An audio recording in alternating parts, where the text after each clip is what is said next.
Hello everyone, WMT के platform पे आपका स्वागत है। कल हमने किया था प्रश्नावली 1.1, आज करेंगे प्रश्नावली 1.2, जिसका पहला प्रश्न है, सिद्ध कीजिए कि रूट 5 एक अपरिमेय संख्या है। सिद्ध करना है कि रूट 5 एक अपरिमेय संख्या है। जिस प्रकार हमने प्रश्नावली के परिचय में रूट 2 को सिद्ध किया कि एक अपरिमेय संख्या है, अब प्रश्नावली में करना है कि रूट 5 एक अपरिमेय संख्या है। तो चलिए शुरू करते हैं।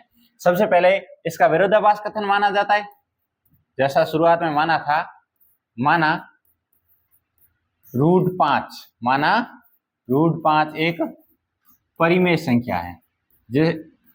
इन प्रश्नों को हल करते समय सबसे पहले इनका विरोधाभास कथन लिया जाता है।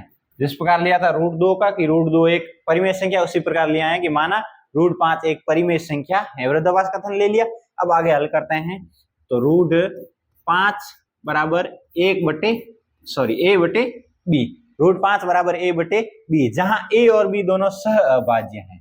a व b सह अभाज्य हैं। सह अभाज्य यानी a और b एक के अलावा किसी अन्य से विभाजित नहीं है। तो a और b सह अभाज्य। आगे हल करते हैं, इन दोनों का गुणा हो जाएगा आपस में। तो रूट 5b बराबर a, रूट 5b बराबर a, रूट 5 बराबर a बटे b माना। आगे हल कर लिया तो रूट 5b बराबर a। अब दोनों तरफ इनका वर्ग कर देते हैं।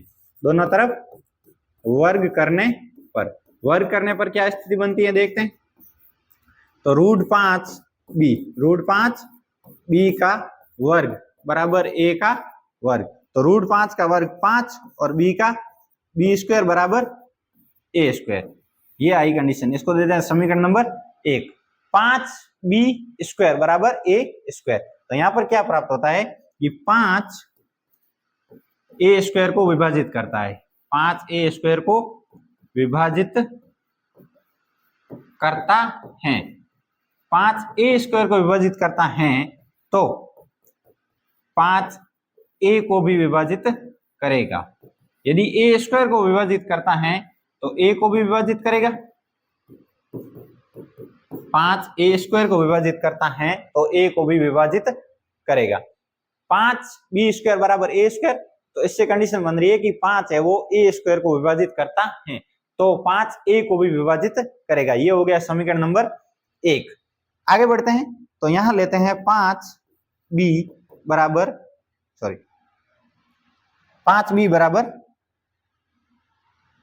5c, 5b बराबर 5c, a बराबर 5c। यहां लेते हैं a बराबर 5c। 5c a की वैल्यू ली है 5c। c कोई धनात्मक पूर्णांक लिया है। यहां पर c एक धनात्मक पूर्णांक है। c एक धनात्मक पूर्णांक है। a बराबर 5c, जहां c एक धनात्मक पूर्णांक है। a और b के अलावा एक अन्य पूर्णांक लेते हैं जिसकी मदद से इसको हल करेंगे। तो a बराबर 5c लिया। तो अब जो ये a की वैल्यू है उसको समीकरण नंबर 1 में रख देंगे। तो 5b बराबर a की वैल्यू है 5c और a का स्क्वायर है तो 5c का स्क्वायर। तो यहां हो गया 5b बराबर 25c स्क्वायर। 5b बराबर 25c स्क्वायर। तो यहां 5 से कैंसिल होगा 25, तो यहां आएगा b बराबर 5c स्क्वायर। b बराबर 5c स्क्वायर, ये स्क्वायर। तो b स्क्वायर बराबर 5c स्क्वायर। यहां क्या कंडीशन प्राप्त हो रही है कि 5 है वो b स्क्वायर को विभाजित करता है। तो 5 b स्क्वायर को विभाजित करता है। 5 b स्क्वायर को विभाजित करता है तो b को भी विभाजित करेगा। तो 5 b को भी विभाजित करेगा। देखिए ये हो गया समीकरण नंबर 2। शुरुआत से देखते हैं। रूट 5 बराबर a बटे b लिया। a और b सह अभाज्य है। हल किया, रूट 5b बराबर a वर्ग किया तो रूट 5b स्क्वायर बराबर a स्क्वायर। समीकरण आया 5b स्क्वायर बराबर a स्क्वायर। तो इससे प्राप्त हुआ कि 5a स्क्वायर को विभाजित करता है तो 5a को विभाजित करेगा। a का है वो एक गुणनखंड प्राप्त होता है जो कि है 5, इस कंडीशन से। नेक्स्ट आगे के लिए सिद्ध करने के लिए, सरल करने के लिए हमने a की वैल्यू दी जो कि 5c, c एक धनात्मक पूर्णांक लिया a और b के अलावा। तो c के मान, c का जो 5c मान लिया वो a में समीकरण में रखने पर, समीकरण 1 नंबर का रखने पर हमें प्राप्त हुआ b स्क्वायर बराबर 5c स्क्वायर। तो इससे समीकरण से हमें पता चला कि 5b स्क्वायर को विभाजित करता है, तो b स्क्वायर को विभाजित करता है तो 5b को भी विभाजित करेगा।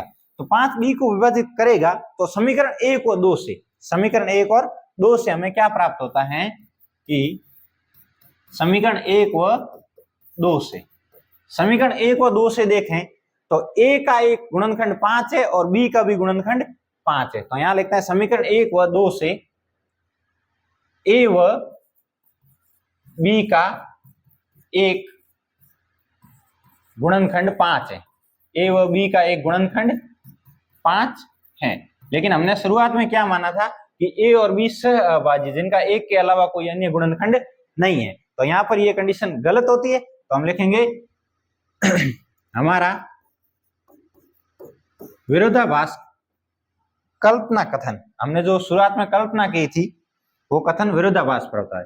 हमारा कल्पना कथन विरोधाभास है, विरोधाभास है, कल्पना कथन विरोधाभास है। अतः √5 एक अपरिमेय संख्या है, √5 एक अपरिमेय संख्या है, क्योंकि जो हमने परिमेय माना था उसका विरोधाभास कथन प्राप्त हुआ है। शुरुआत में जो कल्पना की थी कि √5 एक परिमेय संख्या है, इसका विरोधाभास कथन प्राप्त होता है, तो √5 एक अपरिमेय संख्या है। ये हो गई √5 एक अपरिमेय संख्या सिद्ध। नेक्स्ट देखते हैं दूसरा क्वेश्चन है, सिद्ध कीजिए कि 3 + 2√5, सिद्ध करो कि 3 + 2√5, जिस प्रकार √2 और √5 को अपरिमेय सिद्ध किया है, अब सिद्ध करना है, सिद्ध कीजिए कि 3 + 2√5 एक अपरिमेय संख्या है। तो इसी में भी उसी प्रकार करना होता है, वही विधि है। सर्वप्रथम मान लेंगे 3 + 2√5 एक परिमेय संख्या है। तो माना 3 + 2√5 एक परिमेय संख्या है। ये विरोधाभास कथन मानते हैं। माना 3 + 2√5 परिमेय संख्या है। आगे बढ़ते हैं, 3 + 2√5 बराबर a/b, वही a व b सहभाज्य हैं, a व b सहभाज्य हैं। आगे बढ़ते हैं, 3 + 2√5 को b से गुणा होगा, तो यहाँ तो पक्षांतर करते हैं, 3 का इस तरफ पक्षांतर करेंगे तो 2√5 बराबर a/b, 3 इधर प्लस में यहाँ आ गया माइनस का। आगे हल करते हैं, 2√5 बराबर a - 3b/b, ये समीकरण प्राप्त होता है। 2√5 बराबर a/b -3, तो 2√5 बराबर a - 3b/b, लसअप लिया, b आया, b का गुणा कर दिया, 3b + 5, ये आ गया समीकरण नंबर 1। इस समीकरण से देखें हमें प्राप्त होता है 3b एक परिमेय संख्या है, a और b पूर्णांक है, तो यहाँ a व b पूर्णांक है, तो 3b परिमेय होगी, a व b पूर्णांक है तो 3b परिमेय है। 3b परिमेय है, लेकिन जिस प्रकार हमने सिद्ध किया है कि √5 एक अपरिमेय संख्या है, यहां लिखेंगे लेकिन 2√5 एक अपरिमेय संख्या है, 2√5 एक अपरिमेय संख्या है। अतः जब 2√5 एक अपरिमेय संख्या है तो 3b इस परिमेय संख्या इसके साथ में होने के कारण 3 + 2√5 भी अपरिमेय संख्या होगी, भी अपरिमेय संख्या होगी।